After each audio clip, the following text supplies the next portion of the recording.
Hey guys, welcome to week 2, day three's reading assignment.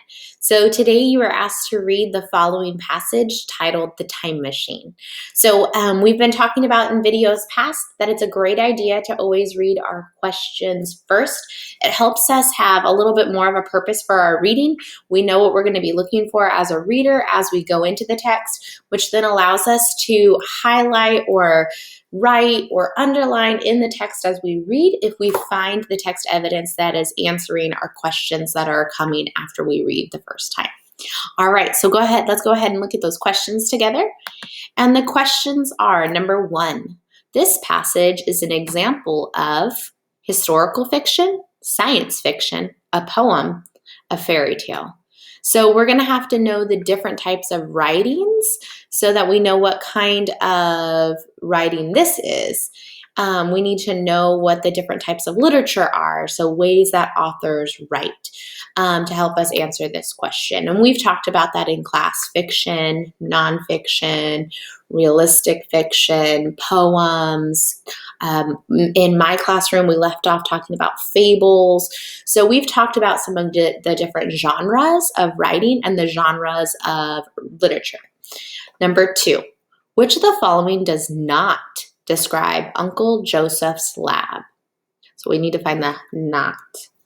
Number 3, at the end of the passage, the characters are A, in Uncle Joe's lab, B, near a volcano, C, in the sea, or D, in outer space. Number 4, this passage, that came out of my mouth funny, I'll say it again. This passage takes place A, in the past, B, both in the present and the past, C, both in the future and the past, or D, in the present. And number 5, what is the problem in this passage? What is the problem in this passage? Explain. All right, let's go ahead and read our passage together. And I like to zoom in so it's easier for me to read. Scroll up. There we go. The time machine. So you're telling me this is a time machine? Eric asked. Yes, his Uncle Joseph replied. I've been working on it for years here in my lab. Eric looked around the lab. A bank of computers lined one of the walls. Metal shelves held bottles and jars filled with strange liquids. There was a big metal table in the middle of the room. There were wires and tiny machine parts scattered all over it. In the middle of the table was a silver box. The box had a small computer screen and keyboard on its face. All you do is type in this time you want to go to? Uncle Joseph said. The box will transport anyone within 10 feet to that location. So you mean if you typed in January 3rd, 2033, it would send us back to yesterday? Eric asked. Uncle Joseph nodded. Yes, but it could do better than that. I could type in 150 million years BC, for example. He typed in the date on the keyboard. Cool, Eric said. And then you just press this button. Eric put his finger on the button. Eric, no! Uncle Joseph cried, but he was too late. Eric pressed the button. The room began to spin. When everything settled, they were no longer in the lab. Tall green plants grew all around them. A volcano rose up in the distance. Then the ground began to rumble. A huge dinosaur stomped toward them. Hey, a brontosaurus, Eric said. Your time machine really works. All right, here we go. Number 1. This passage is an example of historical fiction, science fiction, a poem, or a fairy tale. Well, I know it's not historical fiction because it's not telling me about anything that happened in history. That is facts, so it can't be historical fiction. I'm going to cross that off. Science fiction. Now, science fiction is a type of writing and literature where the author and writer are talking about technology, things of science, things that are kind of out of this world. A time machine would be part of science fiction. And this story is all about a time machine. So I'm going to keep B as an option. And I'm going to go ahead and look at C and D and make sure I can prove those wrong first. C, a poem. No, this is not a poem. It's not written like a poem. It's not a poem. D, a fairy tale. Now, fairy tales usually have mythical creatures or creatures that are not real or princesses and are more of a narrative. So they have usually more of like a beginning, middle, and end. This passage is not a fairy tale either. I didn't have any unreal characters. I would say that our best answer choice is B, science fiction. All right, number 2. Which of the following does not describe Uncle Joseph's lab? So it's not true of his lab. That's what we need to find. A, there are many computers. I remember reading a line that said there was a bank, which means a lot, or like a row of computers. So there's a lot of computers. We're going to leave that one alone. B, there are jars of strange liquid.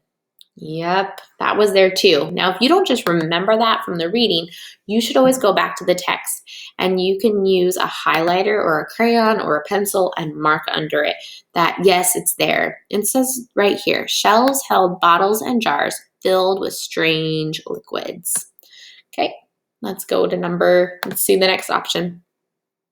C, there are wires and tiny machine parts on the table. Let's find that in the text. Here it is. There were wires and tiny machine parts scattered all over. So that one is true of his lab. So hopefully D is not true. There are tall green plants all around. Yep. That was when they went back in time. They went into BC. We currently are living in the time that is called AD.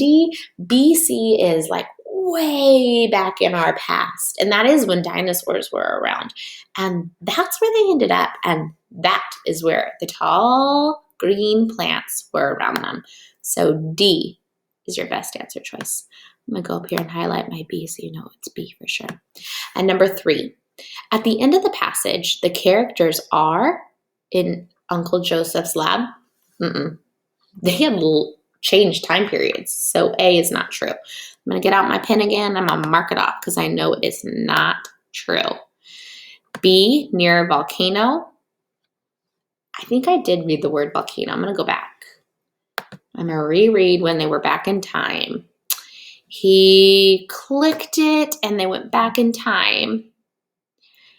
And Uncle Joseph says, I'm right here, Eric, no! Uncle Joseph cried, but he was too late. Eric pressed the button. The room began to spin. When everything settled, they were no longer in the lab. Tall green plants grew all around them. A volcano, there it is, rose up in the distance. Then the ground began to rumble. A huge dinosaur stomped toward them. Hey, a brontosaurus, Eric said. Your time machine really works. I need an answer with volcano. There it is, B, near a volcano. And I can double check myself. C, in the sea? Nope. There was no text evidence that they were in the sea. In outer space? Nope. No text evidence to support outer space. All right, let's go to number 4.